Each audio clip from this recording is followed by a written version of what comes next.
ตอนนี้ข้าพเจ้าอยู่ป่าสงวนดงเบินแทนคือป่าที่พวกเขาเห็นอยู่นี่แหละซึ่งข้าพเจ้าเองมาครั้งแรกบ่เชื่อตัวเองว่า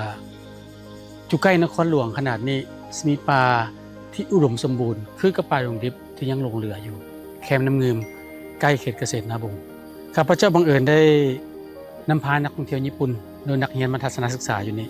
ก็เลยได้มีโอกาสได้เข้ามาย่างอยู่ในเขตดังกล่าวนี้คนหนาวลุกเห็นป่าที่ต้องถูกรักษาไว้ด้วยความระมัดระวังหรือว่าป่าที่ถูกรักษาไว้อย่างจริงจังเนาะเฮาสิเห็นว่าต้นไม้ใหญ่ๆทุกต้นที่ว่ายังถูกรักษาไว้แน่นอนป่าดังกล่าวนี้ชาวบ้านบนแทนมีความเชื่อถือและเป็นป่าที่มีความศักดิ์สิทธิ์ชาวบ้านก็นับถือและก็รักษาแล้วเราจะเห็นต้นไม้หลายๆต้นบ่ว่าสิเป็นต้นยางที่สูง40-50 เมตรบรรดาพืชอยู่ในห่มต่างๆที่มันเกิดขึ้นซึ่งข้าพเจ้าบ่เชื่อเลยว่าจะยังมีป่าใหญ่ป่าสมบูรณ์ที่ยังหลงเหลือไว้อยู่ใกล้นครหลวงถึงขนาดนี้พวกเขาได้เริ่มพัฒนาพวกเขาเฮ็ดเส้นทางค่อยๆเฮ็ดที่บ่ให้มันแตะต้องต้นไม้แล้วเขาจะรักษาป่าตัวนี้กับประชาชนบ้านบนแทนเพื่อเฮ็ดแนวใดให้ป่านี้คงความอุดมสมบูรณ์และก็ให้ผลประโยชน์กลับคืนมาหา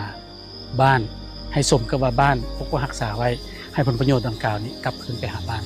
แล้วจะนำไส้ป่าดังกล่าวนี้เป็นจุดดึงดูดนักท่องเที่ยวมีเส้นทาง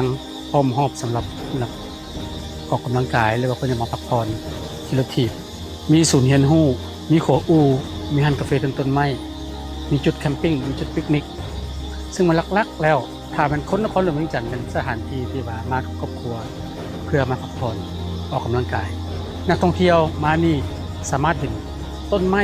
บ่จำเป็นต้องเข้าไปป่าดงดิบสามารถไม่เห็นต้นไม้ที่อุดมสมบูรณ์พืชต่างๆนักเรียนสามารถในเรียนรู้ศึกษาเกี่ยวกับเรื่องพืชในห่มต้นไม้ใหญ่กล้วยไม้บริษัทหรือว่าองค์กรต่างๆสามารถเข้ามานี่เพื่อมาสร้างกิจกรรมทีมบิลดิ้งหรือกิจกรรมต่างๆเพื่อการสร้างความสามัคคีซึ่งอยู่ใกล้นครหลวง